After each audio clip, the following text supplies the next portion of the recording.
Hello. Hi. We're NormalBoots. Part of Kind it, of. just kind of, yeah. West Semi Boots. A quarter of the boots. A quarter boot. We're like some shoestrings. Yeah. Yeah. Here's an update on NormalBoots and Madness and future stuff we're doing. Please watch. Please watch. In this video, we're going to give a few updates about Madness and explain some frequently asked questions and misunderstandings about the show. First off, let's talk about the upcoming seasons of Madness. The next 2 seasons of Madness have been filmed and will be produced and published throughout the next few months. Season 2 of Madness is the best 90s cartoons, where we discuss the best cartoons that debuted between 1990 and 1999. And Season 3 is the best PlayStation 1 games, where we talk about the best games for the original PlayStation. Season 2 will feature myself, Shane from Did You Know Gaming, Peanut Butter Gamer, Barry Kramer, and Alex Fossiani. And Season 3 will feature myself, Shane, Gerard, Barry, and Kid Icarus.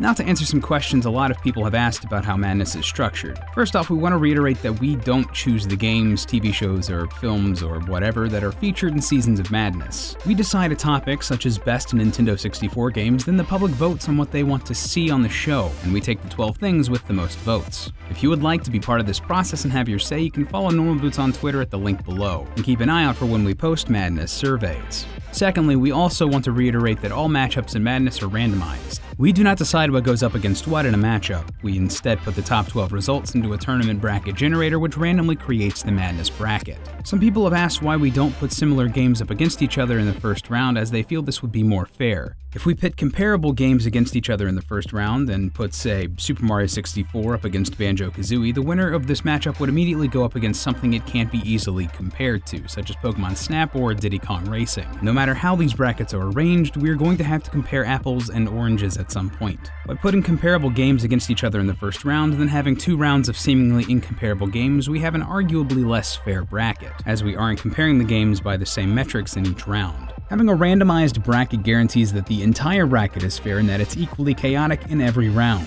Having a randomized bracket also lets us revisit the same subject in the future with a different randomized order, which could have different results. We've also had some questions about the structure of the entire bracket and what the purpose of the loser's bracket is. Firstly, the purpose of the loser's bracket is so we talk about every game in the whole bracket at least 2 times. It gives us the opportunity to bring up more points about a game that was knocked out in round 1. We have considered having a grand finals where the winner of the loser's bracket gets a chance to face the winner of the main bracket. We may do this in future seasons, but only if the subjects we're discussing haven't already gone up against each other in a previous round. Some people have asked why we're discussing the top 12 of something and not the top 16 or 20, 32, etc. Simply put, this is not technically feasible given how much time and energy goes into the making of a season of Madness. Each season is filmed over 2 3-hour sessions across 2 days. For those unfamiliar with video production, trying to be entertaining, analytical, and remaining animated on camera for prolonged periods of time is very exhausting, and filming for longer than 3 hours would lower the quality of Madness considerably. We also film with multiple cameras which are all operated in real time. So while Madness only has 5 people on camera, we normally need 7 to 8 people to film a season, which is difficult to organize. We also film the show in Los Angeles, and everyone in the season has to set aside a minimum of 3 days out of their lives to film the show, making things even more difficult to coordinate. We'll be talking more about Madness later today on Twitch, so if you want to catch that stream, make sure you're following us at twitch.tv/normalboots, which you can get to by clicking the annotation on screen. And make sure you're also following us on Twitter if you want to help decide what goes into future seasons of Madness.